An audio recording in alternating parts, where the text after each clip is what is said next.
8 বছর আগে আমারও বিয়ের শখ জাগছিল। তো তাই নাকি, তো তোরা পুরুষ, আমি কি পুরুষ না রে? তা আমি আব্বার সামনে গিয়ে বসে আছি, ভাবছি শালা কিভাবে বলবো বিয়ে করবো। হ্যাঁ সব তো আমার আব্বা তো শুনেই ফেলবে আজকালকে, আল্লাহ জানে।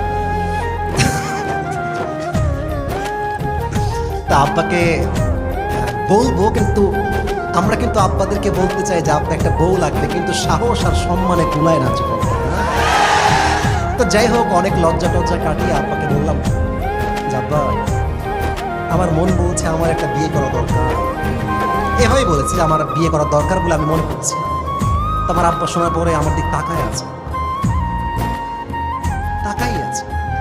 আর মনে মনে ভাবছে শালা নিজে তো আমার টাকা দিয়ে আর তুমি নিয়ে আসবা বিয়ে করে বউ, খাওয়াবে কিটা?